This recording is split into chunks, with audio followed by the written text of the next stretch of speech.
Adult Learning Services has had an interest in including deaf learners in our classes for some years now. We made a start in 2013 with an introduction to British Sign Language course, which we ran as part of our family learning provision in Morningside Children's Centre.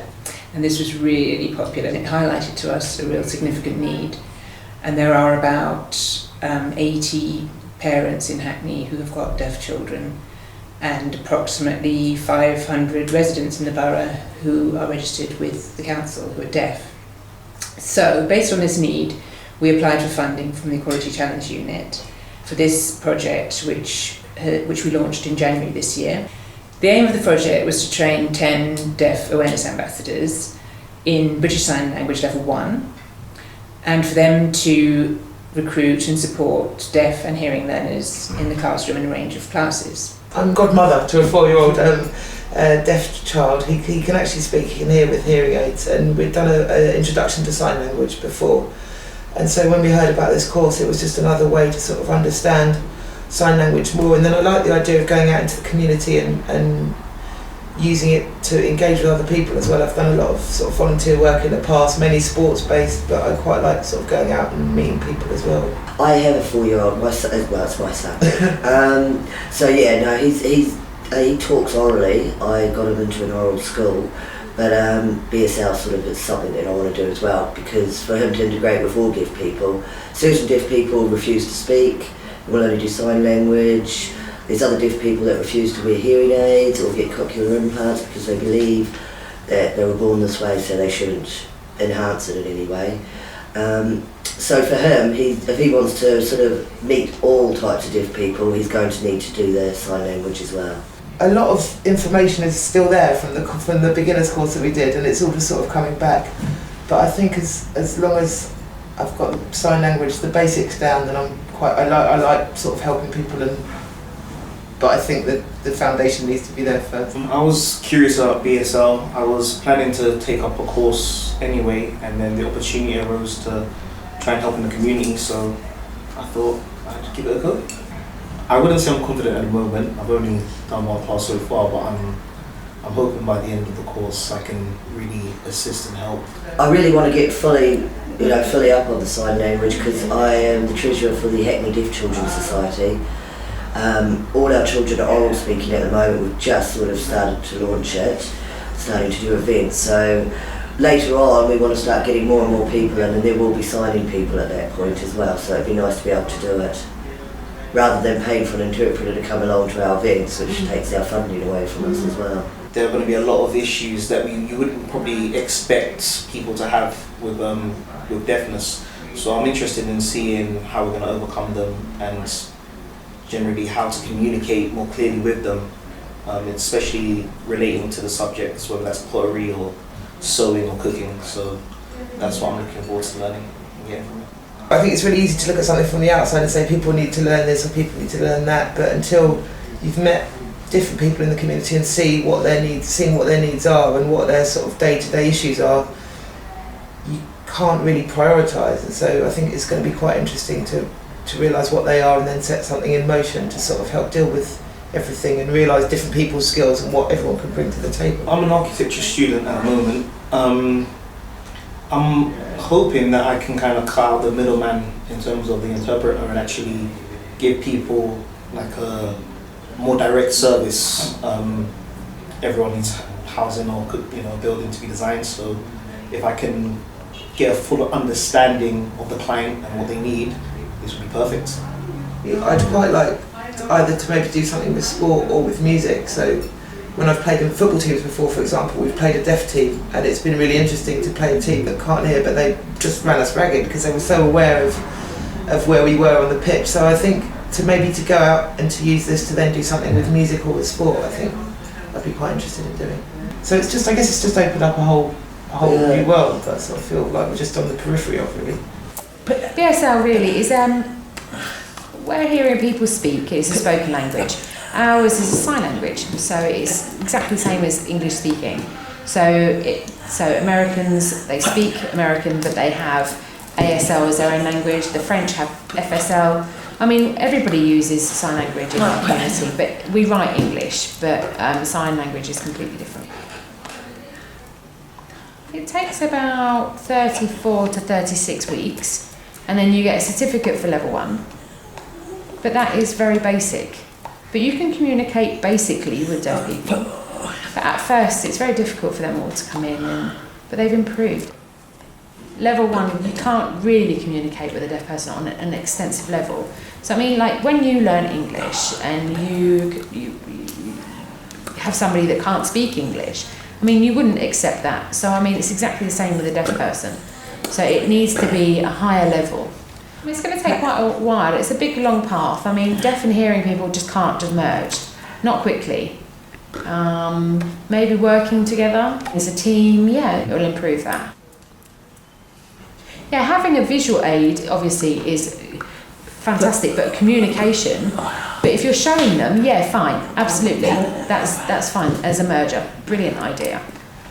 But some deaf people love to do pottery. They love to do sewing. I mean, that's access for them, so it is important. Really, really exciting actually, just the amount of stuff you walk away learning each, I mean as well as the stuff we learn, sort of we have the lesson plan set out, and as well as that there are so many other signs that people typically say, how do you say this, how do you say that? By sort of engaging constantly, and we always stand up and give examples, and you're constantly learning, and so you help each other with your learning, because it's not something you can just get a piece of paper and walk away and revise, you have to sort of act it all out, so because we're all engaging all the time in class, it really sticks in your head. Yeah, I'm really enjoying it. I've done an introduction to BSL before, and that was very basic, and this is just sort of taking it up a notch, but I feel a lot more confident with the level 1 than I did with the sort of the basic, so it can only go up. We've done loads of role playing here, and if you don't know the sign for them, like last week we were learning to just sort of ad lib a bit if I didn't know the specific sign for a term, just to sort of basically just act out the process, and then it's a pretty universal thing, and people can understand what you're talking about. It's almost like they're over there and we're over here, and so you're aware that there are groups of deaf people doing things, but it all just seems quite insular. There are deaf adults in Hackney, but there'll also be a lot of kids in Hackney that are deaf, that have deaf parents, and so that might be another way of targeting people. I mean, we have sort of targeted certain groups, and I think when we've had our first session and we see who turns up to the cookery thing, then we'll find out how successful it was, but people there might have an idea of where else to sort of, because you have an idea of what you're going to do, but unless you meet someone and they say, right, okay, this is your target, or these people meet up here on a Tuesday, go and speak to them, I think that will give us a better insight. It's been fun. June's a great teacher. Week by week, just learning new terms. I feel like I can have a general chit chat with a deaf person if I needed to, just about get by. I wouldn't say I'm fluent, but getting there is good. We've had 6 months to run the project. So it's been fast work, but I'm glad to say we've achieved some great results, and we've managed to run 4 different community learning classes with 4 of our training providers. Forest Road Youth Hub hosted Sewing for All, which was run by Creative Lifestyles. Morningside Children's Centre hosted Pottery, which was run by Taylor Ceramics. Peter Bedford Housing Association delivered Healthy Eating on a Budget, and Hackney Training Enterprise Associates delivered Cake Decorating. Overall, in these classes, we've engaged about 24 learners, and in each class has been a mix of deaf and hearing learners, with some classes, for example, Pottery, having as many as 4 deaf or hard of hearing learners in the class, so that's been a real success. It's been good because this is, for me, it's like a pilot, working with deaf people and hearing people, hard of hearing people, and it's because we got the volunteers that help us in terms of interpreting it. But because pottery is very visual art form, and it's quite easy in that way, and it's tactile in a way, so they quite enjoy it. And I think it's been popular because they come week in, week out. They are looking forward to come to it. So it's been very good on that note. And it's the work they produce is actually speak for itself. They really enjoyed it, and it's a good quality work. I think it's been interesting from my point of view as a teacher, and at the end of it they can just actually produce something. The outcome is, I'm more interested in the outcome, and the outcome has been, that issues has been very good. When I first found out that it was going to be mixed classes of hearing students and deaf students, I was like, how is this going to work? But it's actually worked really well. There's good interaction in the class, and we're able to help Tunde to communicate with the non-hearing students. So it's been really good. The 2 deaf ladies that I'm working with, they're great. They're really outgoing, and they're patient. which is nice. I'm not sure if that's based on the fact that most people probably don't know sign language, or the fact that I'm making an attempt, they're also making an effort to kind of meet me halfway, and that's really supportive. I definitely feel like I've learnt quite a bit. I know a few of the people on the course actually have children that suffer from hearing impediments, so they're able to kind of interact with their kids, and that in itself helps them practice. Whereas I'm not in that situation, so to kind of keep my skills fresh, I am having to kind of relate to the books or even go on YouTube to try and freshen up my skills as well. So the main challenge which we anticipated all along was how to integrate the learners without having a BSL interpreter or a communication support worker in every single class. Because what we didn't want to do was to pilot a model that was not financially sustainable. We did have the deaf awareness ambassadors to support with basic exchanges, and we were able to fund interpreters at the beginning and the end of the courses. But this is a challenge we're working on in terms of how to take the programme forward. I like the painting. I like painting. I find it really interesting. I'm really happy and I really enjoy it, and I'd like to do more and more and more. It's the first time. I've never done anything like that before. When I arrived, it was the first time. When I looked, I thought, oh, how am I going to do that? And then as time went on, I got quite good at it and I understood. So once it's finished, if I'm not able to do it again, I'll be quite sad, because I'd like to do more of it. I really do. I really like it. They're all nice people. I really like them. And there's some deaf people there as well who are quite interested in what we're doing, so I've enjoyed, and they've looked at what I've done and liked it, so and vice versa, so I've really enjoyed it. It's made me really happy. It's been interesting seeing that there's people who are hearing, and we've just tried to communicate using gesture, but it doesn't matter that there's deaf and hearing, it doesn't matter. It was Deaf Plus. They gave me an information sheet, and there were different things that we could do on there, so like cake making, sewing and pottery. So I thought, okay, I'll just give it a try. I've gone to deaf clubs fairly regularly, but a lot of them have closed down, or, you know, and they don't usually have things like art or pottery. So it's the first time I've come to something like this. I found it really, really interesting. I was able to focus and concentrate on the pottery using my hands. I really enjoyed it. And then I saw a couple of other deaf people here as well. There were some hearing people in the group too. They're interested in learning signs, so they'll say hello, good morning, and borrowing things and using things. We've been able to show respect to each other, and I think we've worked really well as a group.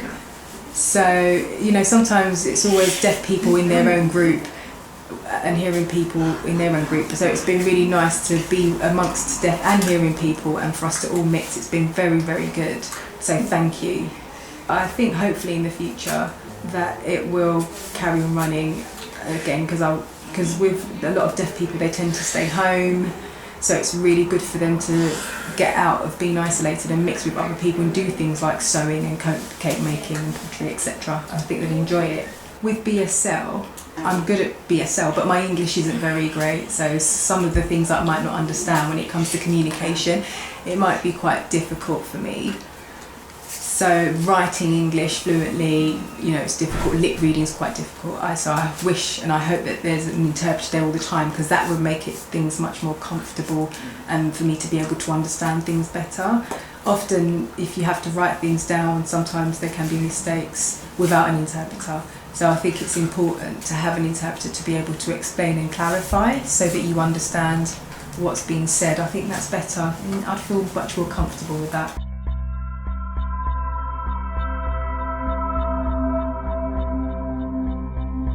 This is week 3 of the project. The class is going really great. By week 2, we had 11 students in the room, so it's going really, really well. The students are enthusiastic and they're producing some lovely cake designs in the room. It's great. It's a fantastic project. They've integrated so well, it's hardly made a difference at all. It's been great. It's more the practical aspect about changing the room around and being more aware of my speaking a bit slower, the eye contact. Last week we had an interpreter come in, professional interpreter, but this week we don't have that. But the ambassadors are coping well, and the deaf student Claudette is doing amazing in there. So we're all helping we're all getting our signs, and even some of our tutors have learnt a bit of sign language as well. We do fashion here as well, and we do the baking. A lot of the students are interested in the baking. Now they can decorate the cakes, they want to learn how to make the cakes. That's another project we can work on and we'd like to do in the future. It's not a problem. Yes, I've really enjoyed it a lot. I've been 4 times. I learnt how to do cake decoration, how to mix the icing and everything. It's a new experience for me to learn this. Building my skills and slowly improving. And we've learned rolling and then adding colours to blend the colours to make orange and purple and different mixes of primary colours, and how to make flowers and even a house and various things like that. It's been really good. Lots of people are checking that I'm enjoying myself and if I'm okay through the course, which was nice. And the other people in the class, I've understood them well and communicated with them very well. There are some words that I feel are a bit difficult for me, that I'm not confident to sort of understand. But as I've gone through, I've understood more and more. You know, I can't change my life and make myself have more English skills, but sometimes I'll just smile, you know, smile through the mistakes that I make or any breakdown of communication and just live with it, really. I want to learn more about cake making and decorating cakes because I felt that was really good experience for me, decorating the cake. But I'd like to actually make the cakes as well. Carrot cakes and chocolates and vanilla and all the different. I need to know how to make the base, really. Now I know how to decorate them. You know, I feel that I'd love to quickly learn how to make the cakes.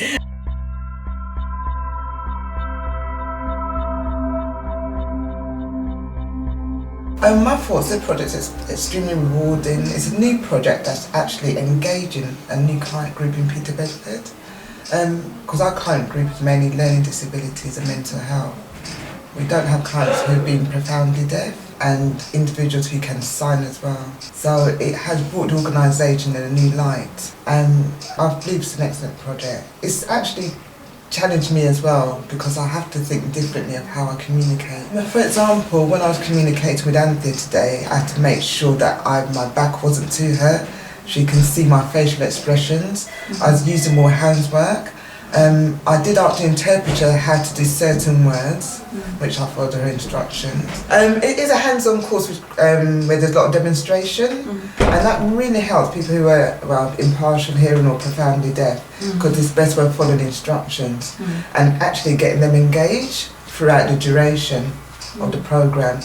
The good thing I do like about the catering course, you have to come up with an end product at the end of the day, in terms of something that you can eat. And it involves a lot of teamwork because everyone has different skills that they can bring to the table as well, and they can able to learn from one another. And plus we've got the garden, which is a nice community garden. It's more of a healthy eating garden, I would say, where we can get the learners involved in actually, if you're on a low budget, you can grow things and cook and eat as well. I'm going to miss it. It's been 7 weeks of a journey. It's a journey that I've thoroughly enjoyed, a journey that Catherine has enjoyed as well. I just want to thank the Learning Trust wholeheartedly for actually selecting Peter Bedford to be part of this project. So we've learned about lots of different foods. We've picked fruit. We've made salad. And potatoes, jacket potatoes, curry, and use different meats and pizzas. We've learned about herbs, different plants. Yeah, we're making jam today. We're using strawberries. Being in a mix of deaf and hearing people, helping each other, working together as a group, and using sign, and everyone working together well to cook good food. Yeah, I'd like to do other different things apart from healthy eating. Other sort of life skills. So yeah, I'd like to do more, because in the future I'd like to do more sort of cooking and how to learn how different cooks and different foods. So yeah.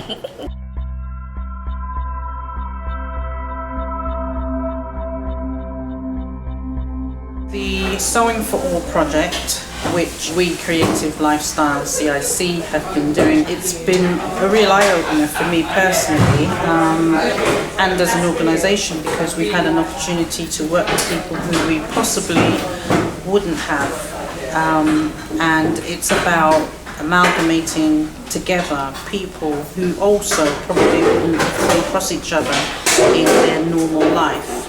So it's been really good. It's been a real challenge as well in some aspects, but also it's made me think about the accessibility of our own courses that we run. So I would like to try to find a way to learn more about BSL because it is a whole new language on top of what I already know. But I'm really looking forward to doing that. And so far the project has been going really well. Everybody's been enjoying it. I mean, we've got a mixture of women and men, hearing and non-hearing people, people who can hear a little bit, people who lip read, people who don't. So it's been really good from that aspect. Our ambassador, Leonora, she's really good because I mean she also has a hearing impediment too. So she kind of knows things from that point of view, and also one of our learners who is partially deaf. She's also been helping with a little bit of interpretation too. So I'll ask her, how do you say something? And then she will say, you know, this is how you do it. She'll give me a sign of how to do that. But there's certain things that you just can't interpret. You have to just demonstrate, tell the person, look at what I'm doing. And then they'll see what you're doing, and then they will copy, and you'll observe and, you know, assess whether they've done it right or not. So I started the course 7 weeks ago. So we just brought in material to make a top, and I was taught how to measure properly and how to sew in the correct way, using the machine correctly, and how to do the seams and hems. So it's been really enjoyable. Yeah, it is beneficial because hearing people can learn things from me, like signing. I have been lip reading the teacher and just picking things up through body language, but it is building those bridges together, and I think that should continue. Yeah, my mum's got an old sewing machine, so I hope to carry on practicing what I've learnt, and to learn from the books and just what I've been taught. Hopefully there'll be another course set up again that I'd like to come along to. But one thing that I am slightly disappointed in, there hasn't been interpreters throughout the course. It's been a 7-week course, and I've had an interpreter on the first day and the last day. So I've struggled throughout the course, whereas the other students who have been hearing have been able to take on information, and I've been struggling all the way through it. So there should have been an interpreter throughout the course. I just that the course will carry on. I'd like to do another sewing course, or the courses should be a little bit longer, should be about 10 weeks. Just because you feel like you've taken on, you've learnt the basics, but you want to extend on that. But without an interpreter, it's impossible, and that should be thought about. It's been a good course, we've had a good teacher. I've actually learnt a lot, and I feel like I've helped a lot as well, so it's been good. Level 1 BSL has been helpful, just in terms of knowing the basics, being familiar with colours, for example with painting today. So if someone describes a colour to me, or even finger spells a colour, then that has made it a lot easier. And just a general communication barrier, the fact that I'm able to make an effort and communicate with them means, I think it just makes them more comfortable as deaf people in a hearing class. So I think the interaction does work. I don't know if I'd say super confident, but I am interested in pursuing maybe level 2 to increase my confidence. I think there's a good structure in terms of interpreters, in terms of resources, and I think there's the potential for a lot more interactive classes that can incorporate deaf learners and hearing learners, just to unify them. I'm no professional at BSL, and if I'm able to cope, then it's definitely something that can happen. Me and pottery, I wasn't never really an arty person, so I never thought I'd enjoy pottery. I enjoy meeting the people more than I enjoy doing the class. I love talking to them, even though, you know, obviously they can only sign to us, but the group we've got is so friendly. And so, I don't know, just mixed, it's lovely. There's a lot of deaf people that feel so isolated in their own world, and we found one of them and then they invited all their friends together. So yeah, get a bigger class, basically, because you're going to have a lot more deaf people that are going to want to do the pottery, because they've seen what they've done and they're going to want to come back. But I think because they've got a good relationship with the ambassadors, well, they don't feel so isolated, because they've made friends with us, and it's a bit like you've got this extended family going now. I'm actually going on to further study. I'm going into Hackney Community College to do my level 2, because I want to work with disabled deaf people, like people who've got my condition but who are deaf at the same time. I think I've got a lot more confidence because I've got a spine disease, so I'm always I can be a bit shy and I feel very isolated sometimes, but here it's giving you a lot more confidence, because in your BSL you've got to come forward to the class. I don't like speaking in front of people, I hate being the centre of attention, but it's made you come out of your shell a little bit. And especially coming here and you see the way people act, it's totally different. You have to come out of your shell. I've really enjoyed the whole experience of learning. To be taught a language by a deaf person and for humour to come across and jokes to be made and stuff, I think there's something really special about it. And then to see it put in progress when you see interpreters and stuff at the cookery brings it all together. I think it's quite exciting. It's good watching the interpreters, because you're seeing it sort of flow a lot more than what you would in our classroom as such. And a lot of things with sign language, I guess, they're quite sort of practical. So things like demonstrating cookery techniques and stuff, once you see it being demonstrated and translated, you then sort of think, oh, that makes sense, that sign makes sense, because it's obviously just a demonstration of what you're doing. I mean, one of the great things was we one day in class we did all the fruits and vegetables and that, and it just so happened the next day we were taken to Heathly Road Market, so we all looked fantastic over there. Cauliflower, tomato, we knew them all. But I feel quite confident, I'd say. Yeah, we've got the basics, so you could sort of go from there with the basics, but no, definitely. I mean, I talk to my son a lot more doing it now. I would feel a lot more confident going out and doing something like this again now, having done this, and would actually quite like to do something like this. Yeah. This has been the beginning of what we hope will be an ongoing strand of adult learning services work. We forged links with Hackney Council, their sensory impairment team.